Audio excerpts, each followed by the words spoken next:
Hey Dave, how's it going?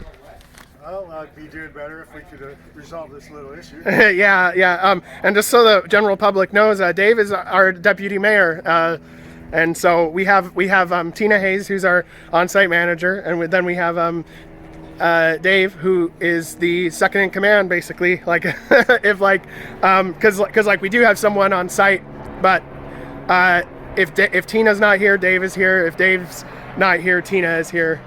And they help to keep everything running pretty smoothly around here. But I wanted to get to the first question. What was your situation before arriving at Unity Village? Well, I became homeless on my way to move to Bellingham due to a robbery. And I've never been homeless before. In my life on the street, I went back to something I used to know, drinking all the time. I was drunk on the street to comfort myself. I came across home now and they gave me the opportunity to sober up and to find a way to improve my life and to have the ability to look for a job. And in the process, I got to learn new trades. I got to help make this possible. And doing so has made me a better person, I believe. Awesome. Do you feel safe at Unity Village? I certainly feel safe here. I feel safer here than I do walking through downtown Bellingham. We have cameras everywhere. We have kind people. We have family problems like anybody else, but we know how to resolve our problems. We've never needed to have oversight. Right, because you guys are adults and you We never had a problem as far as anything that we couldn't handle responsibly. Yeah. Do you feel like the staff of Homes Now has been responsive to your needs? Absolutely. They've been able to come whenever we need something as a call to deal with an issue or something that we may need as far as a maintenance issue that might need to be fixed. They're here within 15 months. Nice. Yeah, we're always here if you guys need us for anything. I don't think you guys need a babysitter though. That's for sure. Sure don't. Yeah.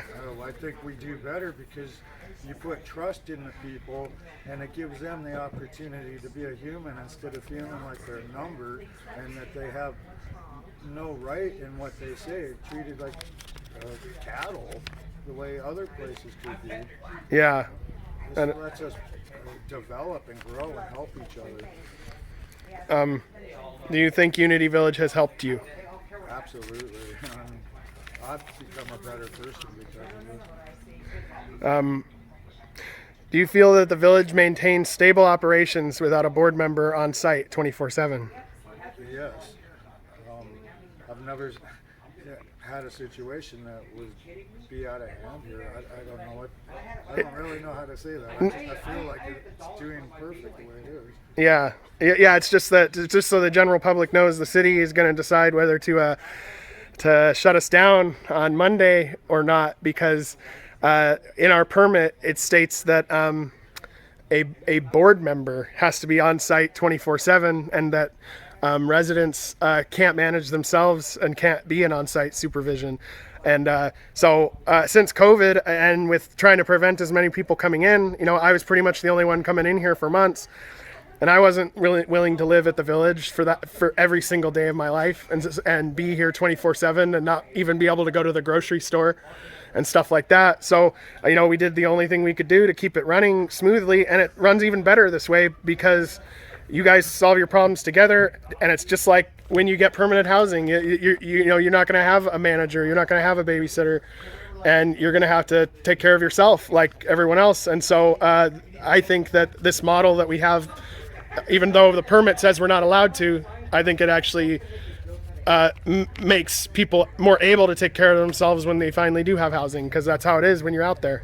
But absolutely, I believe that we should be thanked for the way that we handled it. We have less traffic coming in and out of here because of it, which prevents the spread of this horrible germ going around.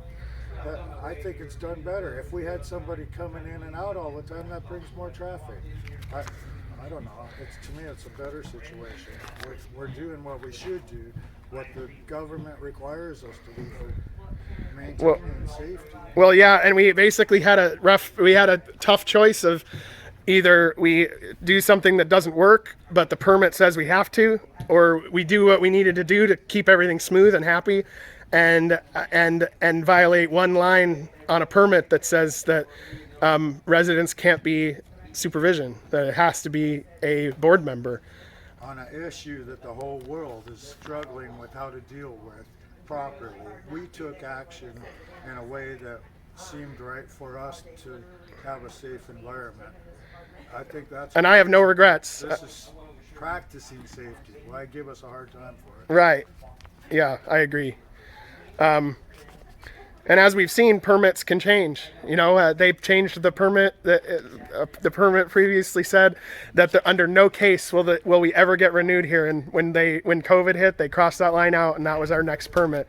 So these things can change pretty easily if they want to. Papers can be written and minds can be changed. It's up to the people in charge to agree to it. Right, which it's kind of always a challenge, but yeah, I agree. Legalities, I never understood. No, it's hard. Yeah. How many police calls have been made to the village since it opened in August of 2019? None. Wow. So I guess that means it's pretty safe around here, or safer than a lot of neighborhoods at least. Crime's always gone down wherever this. Yep. In fact, the police chief did say that crime has gone down by as much as 30% in areas where we've been hosted. So, I mean, I feel like it not only is it safe, but it bleeds safety out into the overall neighborhood too. What is daily life like at the village? What's the process? Well, for myself, I'd get up and I'd have the advantage to take a clean showers so that I could go out and prepare to find work or whatever I may need. I have facilities to eat. Everything's clean and comfortable. We have all the tools here to get our lives forward, not just to keep walking around doing the same thing, looking for our next meal. Here you have a chance to build yourself up. Right now it's very difficult to get a job because of COVID. Like the whole world, we sort of are on a slowdown because of that. Yeah. But this is the right example, the right tools right here. Don't mess with a good thing, guys. Yeah, I agree. Is there anything else you want to say to the public at all in general? I think I've covered my thoughts. Nice. Thank Okay, you cool. for listening. Yep, thanks a lot, Dave.